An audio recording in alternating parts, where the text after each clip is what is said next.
connecting with other people. And that became the underlying thoughts in our mind for looking at the future of graphic user interfaces. The progression that I see is from the old command line strategies in DOS and Unix, those difficult-to-use computer concepts where you had to memorize commands and type them.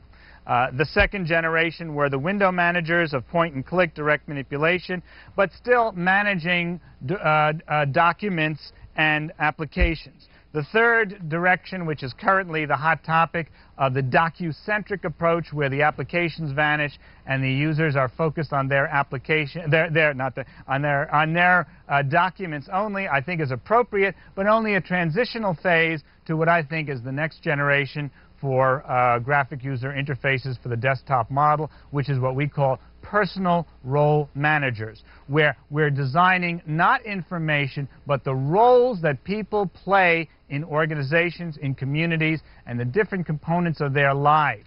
They don't want to see directories. They want to see the organization of their life. And so the key things we think are the time, which is calendars and timelines, the tasks they have to accomplish, and the people they have to work with. And to portray that, we developed Catherine Plaisant developed a prototype for the World Bank, which gives life to these concepts. Can we see that? First, let's look at the bankscape. An overview such as the bankscape should say at a glance what the bank is about. It shows that it is organized in 6 divisions or regions, and that finance and economics are important here. Such an institutional level view of the bank would be suitable for visitors, new employees, or internet access for outsiders. But employees would also want to see their own workspace. 3 other areas were identified by a bank study to be useful for employees: personal space, work group, and business unit. To search for a policy, you would look here. But for a last email about groupware recommending a good package, it's likely to be somewhere here. As familiarity with the system would grow, each area would be made more detailed. Expert users can handle very compact overviews which give rapid access to details, even deep in a hierarchy.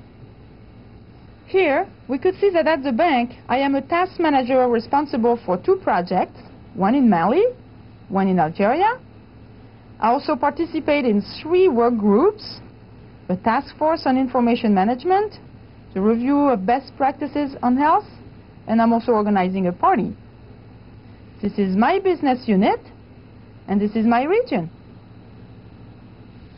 This deliverable view can then be used consistently over applications to show the results of manual searches or automatic filtering of information.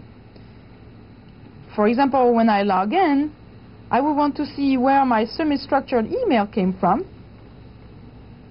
and also what document or news that fit my interest have been released in various parts of the bank, making the activity more visible.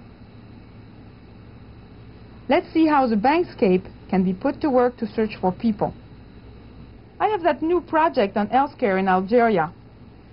I'm worrying about some problem, and I wish I knew an old-timer economist who would know about healthcare in Algeria. I might be able to run a traditional Boolean search in the personal database, but it's not easy. Let's see how the overview given on the bankscape encourages exploration. I have to show people. There are so many that I can get numbers. I stretch on institutional. I want only economists to be shown.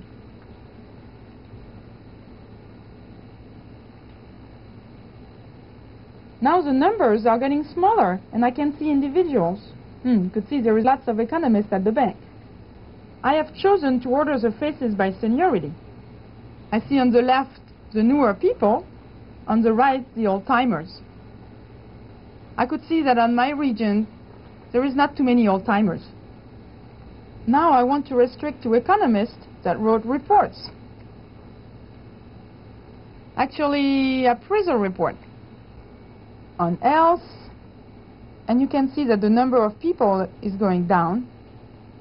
And I only want old-timers. I could start exploring here because there isn't so many people.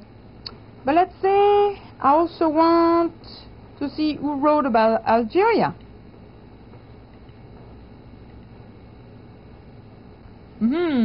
No luck.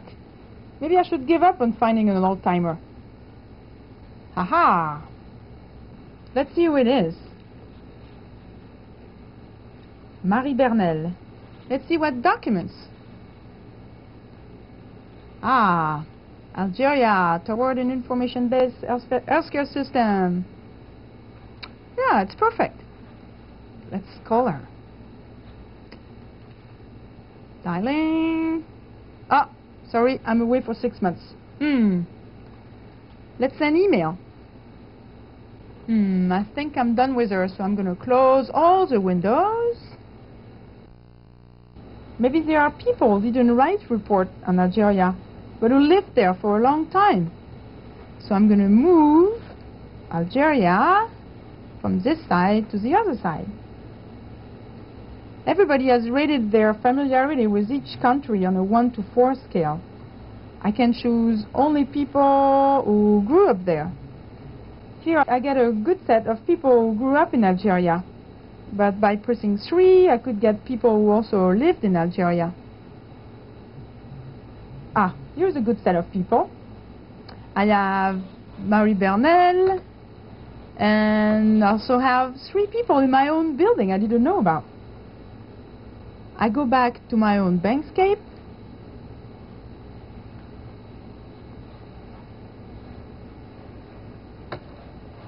And because those people are only relevant to my Algeria project, I'm going to drop them there.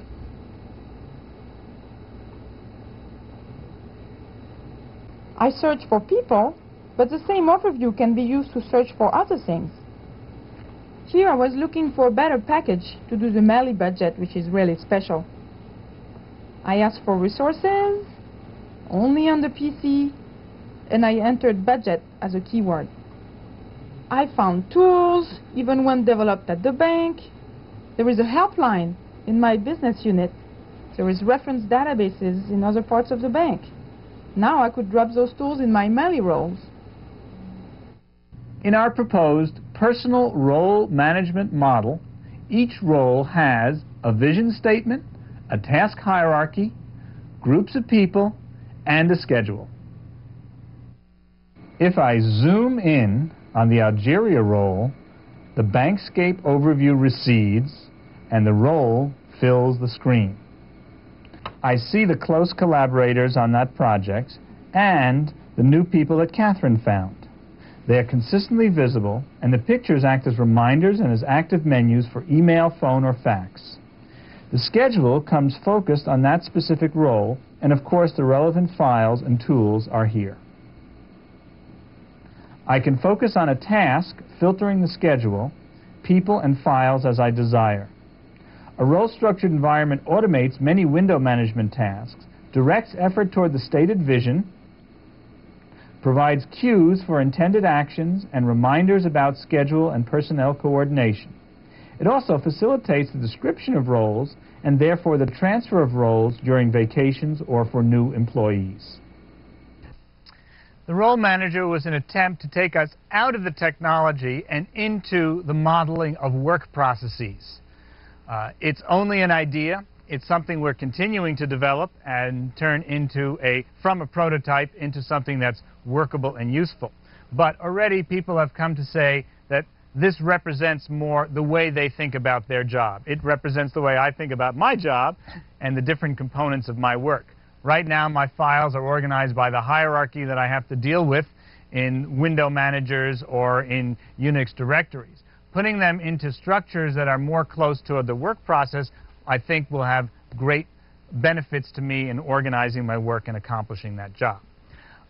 For me, these ideas have a common thread about the overview and the visual representation of space, putting a lot of information on the screen and having rapid incremental and reversible changes that are done by dynamically selecting and dragging rather than by typing queries. I think there's great opportunity for greater utilization of the human perceptual skills in representing organizations and processes of work. It's also appropriate for home and for exploration and for entertainment that I think will become increasingly part of the information infrastructure communities. That's going to be the theme of the second hour today, and we'll be getting to there real soon. I close just by saying to me that for me there's a great opportunity now. I think we have a chance to influence an important technology that will make a difference for the next 1,000 years. I hope we can make those wise decisions to make the world a little wiser, a little safer, a little warmer. Thank you very much for your interest and attention. Thank you.